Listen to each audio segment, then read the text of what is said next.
Ahora que ya tenemos nuestras líneas paralelas, lo que vamos a hacer es modificar su posición de manera que todos nuestros datos se encuentren entre las dos líneas, lo cual ya sucede aquí, por ejemplo, pero de manera también que nuestras líneas paralelas estén lo más cerca posible a nuestros datos.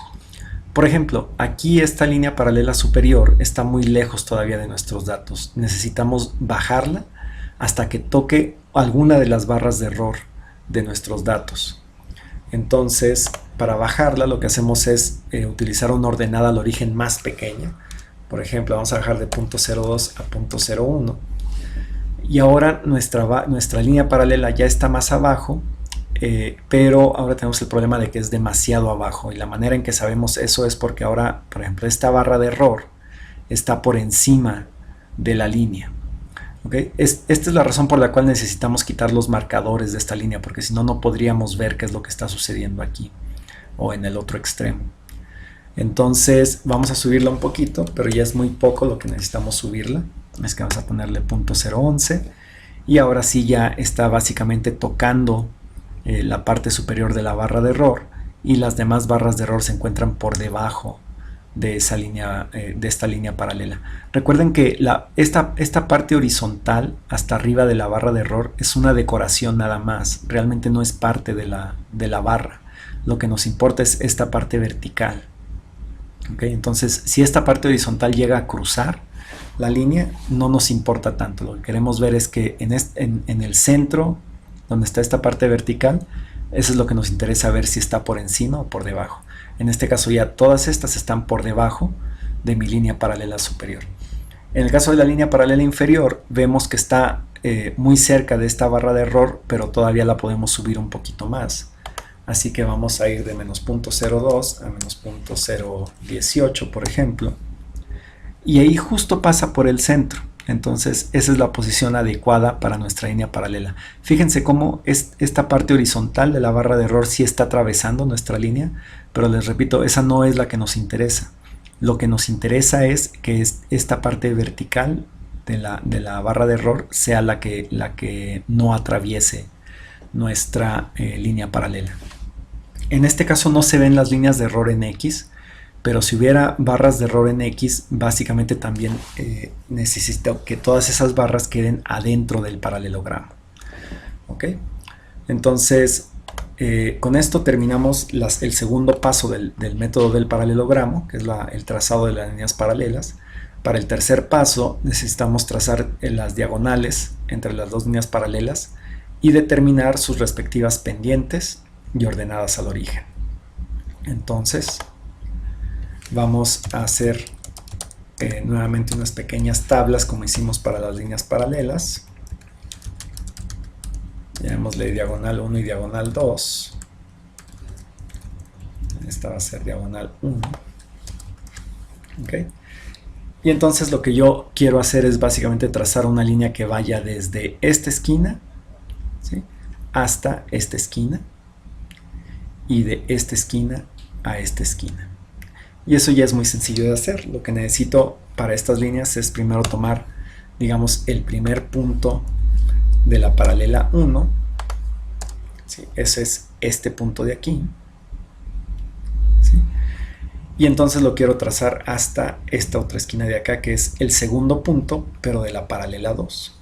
Así que aquí voy a tomar de la paralela 2 el segundo punto. ¿Sí? Sus coordenadas tanto X como Y. Y para la diagonal 2 son exactamente lo contrario, es el primer punto de la paralela 2 y el segundo punto de la paralela 1. Ok, vamos a agregar esos puntos a nuestras gráficas, a nuestra gráfica. Vamos aquí a añadir la diagonal 1, estos son sus valores de X y estos son sus valores de Y. Y aquí pueden ver que ya añadí un marcador aquí y aquí, así que ya puedo ver ahí que lo hice correctamente. Y vamos a añadir de una vez también la diagonal 2 con sus valores en X y sus valores en Y. ¿Ok? Y esto ya añade otro par de marcadores aquí y acá. Vamos a hacer que sean líneas. Básicamente les vamos a hacer lo mismo que hicimos con las paralelas. Vamos a quitar los marcadores. Vamos a poner una línea sólida. La podemos ahora dejar de un color diferente a la que hicimos las paralelas para distinguirlas. No las queremos muy gruesas para poder seguir viendo nuestros datos, así que vamos a ponerle un grosor de 1 punto y hacemos lo mismo con la otra línea.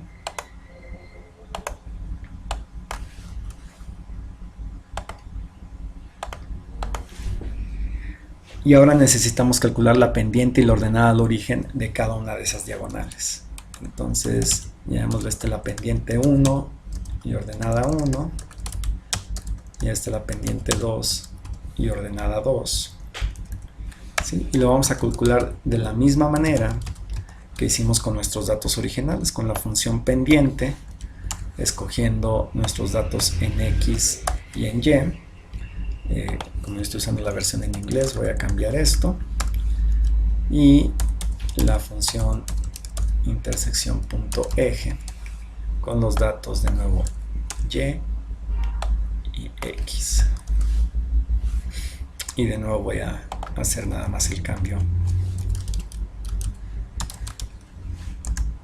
al inglés aquí. Lo bueno de estas funciones es que yo las puedo copiar, ¿sí? Y las puedo pegar aquí abajo, y lo que va a suceder es que si por ejemplo aquí en este caso las celdas que está utilizando para calcular la pendiente están a una celda de distancia, por ejemplo, y solo son estas 2 y 2. Cuando yo copio la función, también utiliza esas mismas celdas de referencia. Nada más para que quede eso claro, digamos que yo la copio y la pego ahora por acá, ¿sí? Esta función básicamente está utilizando estas celdas de referencia, está a una distancia de donde a una celda de donde yo la pegué, y utilizando 2 y 2. Entonces está básicamente moviéndolas junto con la fórmula. ¿Okay? Entonces, como aquí abajo las tengo en el mismo lugar relativo a donde voy a calcular la pendiente, puedo simplemente copiar y pegar. Ahora, ya que tengo la pendiente 1 ordenada 1 y la pendiente 2 y ordenada 2, el último paso es determinar ya la incertidumbre ahora sí de la pendiente y de la ordenada. Y para ello lo que tengo que hacer es calcular estas diferencias, la diferencia entre la pendiente de mi mejor recta menos la pendiente 1 y la diferencia entre la mejor pendiente y la pendiente 2, y ver cuál de estos dos es mayor, y el que sea mayor de esas dos diferencias, esa va a ser la incertidumbre de la pendiente. Y lo mismo sucede con la incertidumbre de la ordenada al origen. Entonces vamos a calcular esas diferencias primero. Esta va a ser la pendiente menos la pendiente 1. Okay, entonces aquí vamos a poner, y queremos el valor absoluto, así que le vamos a poner la función abs. Okay, vamos a hacer la pendiente menos la pendiente 1 y cerramos paréntesis. Y aquí vamos a poner la función pendiente menos la pendiente 2. Okay, entonces va a ser abs pendiente menos la pendiente 2.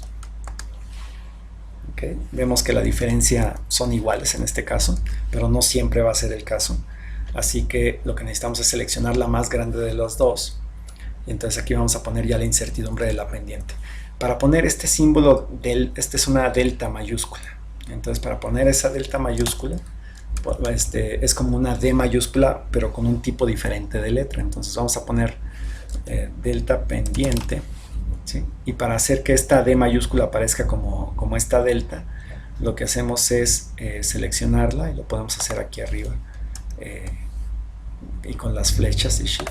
Básicamente es seleccionar esa D y cambiarle el tipo de letra a el tipo de letra symbol. ¿Sí? Y en ese momento aquí no se refleja el cambio, pero aquí ya pueden ver cómo se ve esa delta pendiente. Okay. Y entonces la delta pendiente va a ser igual a el mayor de estos dos, y en Excel podemos usar la función max, que básicamente elige el número mayor de la lista que nosotros le demos aquí entre los paréntesis. Ok, vamos a hacer esto un poco más grande para que se alcancen a ver las etiquetas, y vamos a hacer lo mismo ahora con la ordenada. ordenada menos ordenada 1 y ordenada menos ordenada 2. Entonces esta es la ordenada menos la ordenada 1 y la ordenada menos la ordenada 2. Okay, vamos a copiar esto y nada, vamos a cambiar esa parte de pendiente por ordenada y va a ser la mayor de estas dos. Entonces ya para reportar hemos calculado ya todas las cosas, ¿no? Muy importante es que le pongamos unidades a nuestra pendiente y la incertidumbre también. Estas son incertidumbres absolutas, por lo tanto también tienen unidades. Recuerden que las unidades de la pendiente son las unidades que yo tengo en el eje vertical dividido entre las unidades que yo tengo en el eje horizontal. En este caso es gramos por segundo. Y las unidades de la ordenada o al origen son las unidades de mi eje vertical, que en este caso son gramos, ¿sí? Y las incertidumbres van a tener esas mismas unidades. Ahora, ya para reportar los valores, tengo que tomar en cuenta yo las cifras significativas. No puedo reportar todos estos números. ¿Okay? Entonces, voy a escribirlo aquí de una vez en esta hoja de cálculo. Generalmente, ustedes harían este cálculo y después ya en su reporte, lo que nos darían sería ya los valores tomando en cuenta las cifras significativas. Entonces, vamos a hacerlo aquí nada más para mostrar ya cómo reportaría yo la pendiente y la ordenada. La pendiente va a ser básicamente igual a este valor. Déjenme, voy a ponerlo aquí con todas las cifras, ¿sí? Este valor más menos, para poner el más menos lo puedo hacer desde aquí, desde insertar, símbolo, y el más menos, ahorita ya lo acababa yo de usar, pero lo van a encontrar, cuando abren esta ventana de símbolo, básicamente van a ver esto, y unos cuantos renglones más abajo van a encontrar aquí el símbolo de más menos. Lo insertan. Entonces es la pendiente más menos la incertidumbre de la pendiente, ¿sí? En gramos por segundo. Y de nuevo déjenme poner esto aquí como punto de vista general para que se vean todas las cifras. Y en la ordenada lo mismo, esta es la ordenada más menos la incertidumbre de la ordenada. Y esto tiene unidades de gramos. ¿Okay? La incertidumbre la vamos a dejar solamente con máximo dos cifras significativas. Entonces, para reducir aquí el número de decimales, lo puedo hacer yo aquí mismo en Excel. En la primera pestaña que se encuentra aquí, aquí en la parte de darle formato al número, van a encontrar estos botones que pueden utilizar para reducir o aumentar el número de decimales. Nosotros le vamos a ir reduciendo hasta que quede un solo número, que en este caso sería 9 por 10 a la menos 6. Y eso quiere decir que a mi valor central de la pendiente lo tengo que dejar hasta el valor digamos, de las unidades de 10 a la menos 6 gramos por segundo. Aquí este es 4 por 10 a la menos 5 gramos por segundo. Y esta cifra que sigue es la de 10 a la menos 6. O sea que la puedo dejar solamente con la cifra, digamos, del 4 punto algo. Que ya cuando redondeemos aquí podemos ver que va a quedar como 4.4.